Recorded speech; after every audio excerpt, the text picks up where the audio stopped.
Hi hello ನಮಸ್ಕಾರ. ನೀವು ನೋಡ್ತಾ ಇದ್ದೀರಿ ಕರುನಾಡ ಟೈಮ್ಸ್ ಡಿಜಿಟಲ್ ಮೀಡಿಯಾ. ಕರುನಾಡ ರೌಂಡ್ಸ್ಗೆ ಸ್ವಾಗತ. ಮಂಡ್ಯ ಜಿಲ್ಲೆಯ ಮದ್ದೂರಿನ ಗಾರ್ಮೆಂಟ್ಸ್ ಫ್ಯಾಕ್ಟರಿಯಲ್ಲಿ ಭೀಕರ ಅಗ್ನಿ ಅವಘಡ, ಲಕ್ಷಾಂತರ ರು ಮೌಲ್ಯದ ವಸ್ತುಗಳು ಬೆಂಕಿಗಾಹುತಿ. ಹಾವೇರಿಯಲ್ಲಿ ನಿಂತಿದ್ದ ಲಾರಿಗೆ ಕಾರು ಡಿಕ್ಕಿ, 3 ಸ್ಥಳದಲ್ಲೇ ದುರ್ಮರಣ. ಅಪಘಾತದಲ್ಲಿ ಸೌಂದರ್ಯ, ಸಿಂಧು ಗಾಯಾಳುಗಳನ್ನು ತಕ್ಷಣ ದಾವಣಗೆರೆಯ ಎಸ್ಎಸ್ ಆಸ್ಪತ್ರೆಗೆ ದಾಖಲಿಸಿ ಚಿಕಿತ್ಸೆ ನೀಡಲಾಗುತ್ತಿದೆ. ನವದೆಹಲಿಯಲ್ಲಿ 10 ಲಕ್ಷ ಲಂಚ ಸ್ವೀಕರಿಸಿದ ಆರೋಪ, ಕೇಂದ್ರ ಸಚಿವಾಲಯದ ಹಣಕಾಸು ಸಲಹೆಗಾರ ಸಿಬಿಐ ಬಲೆಗೆ.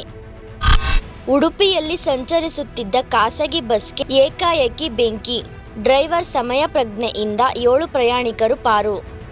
ಕೊಡಗು ಕೆಸರುಗದ್ದೆಯ ರಸ್ತೆಗೆ ಶಾಲಾ ಬಸ್ ಸಿಲುಕಿ ವಿದ್ಯಾರ್ಥಿಗಳ ಪರದಾಟ. ಈ ರಸ್ತೆಯನ್ನೇ ಅವಲಂಬಿಸಿ ಪ್ರತಿದಿನ ಶಾಲೆಗೆ ತೆರಳುವ ವಿದ್ಯಾರ್ಥಿಗಳ ಪರಿಸ್ಥಿತಿ ಮತ್ತಷ್ಟು ಕಷ್ಟಕರವಾಗಿದೆ. ORR ವೈಟ್ ಪ್ಯಾಕಿಂಗ್ಗೆ ವರ್ಕ್ ಫ್ರಮ್ ಹೋಮ್ ಬೇಡಿಕೆ ಇಟ್ಟ GBA ಮನವಿಗೆ ಐಟಿ ಕಂಪನಿಗಳ ನಕಾರ. ಡೂಪ್ಲಿಕೇಟ್ ಕೀ, ಹೈಟೆಕ್ ಉಪಕರಣಗಳೇ ಅಸ್ತ್ರ.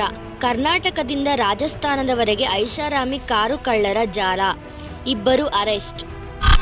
ಪವಿತ್ರ ಗೌಡ ಮಾಜಿ ಪತಿ ಸಂಜಯ್ ಸಿಂಗ್ ಇನ್ನಿಲ್ಲ, ಹಲವು ತಿಂಗಳ ಬಳಿಕ ಬೆಳಕಿಗೆ ಬಂದ ನಿಧನದ ಸುದ್ದಿ.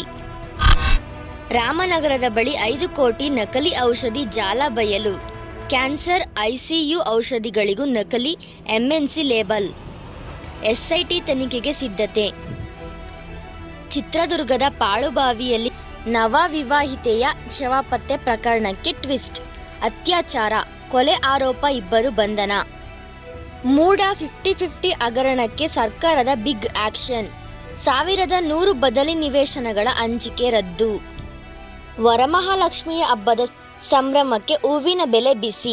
KR ಮಾರ್ಕೆಟ್ನಲ್ಲಿ ಜನಜಂಗುಳಿ, 1000 ಗಡಿ ದಾಟಿದ ಹೂವು. KR ಪುರಂ ತ್ರಿವಳಿ ಕೊಲೆ ಪ್ರಕರಣಕ್ಕೆ ಬಿಗ್ ಟ್ವಿಸ್ಟ್. ಕೆನತ್ನೇ ಕೊಲೆ ಮಾಡಿದ ನಾನು ಮಾಫಿ ಸಾಕ್ಷಿಯಾಗ್ತೀನಿ ಎಂದ ಶ್ವೇತಾ. ಇನ್ಮುಂದೆ ಒಬ್ಬರ ಹೆಸರಿಗೆ ಗರಿಷ್ಠ 9 ಸಿಮ್ ಕಾರ್ಡ್. ಹೊಸ ಸಂಪರ್ಕಕ್ಕೆ ರಿಯಲ್ ಟೈಮ್ ಪರಿಶೀಲನೆ ಕಡ್ಡಾಯ.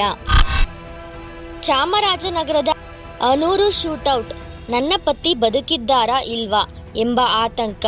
ಮಹಿಮಾ ದಾಸ್ ಪತ್ನಿಯಿಂದ ರಕ್ಷಣೆಗೆ ಮನವಿ.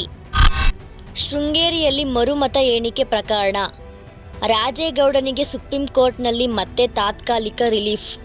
ಇದು ಇಂದಿನ ಕರುನಾಡು ಟೈಮ್ಸ್ ರೌಂಡ್ಸ್ನ ವಿಶೇಷತೆ. ಮತ್ತಷ್ಟು ಸುದ್ದಿಗೆ ಕರುನಾಡು ಟೈಮ್ಸ್ ಡಿಜಿಟಲ್ ಮೀಡಿಯಾವನ್ನು ತಪ್ಪದೆ ವೀಕ್ಷಿಸಿ.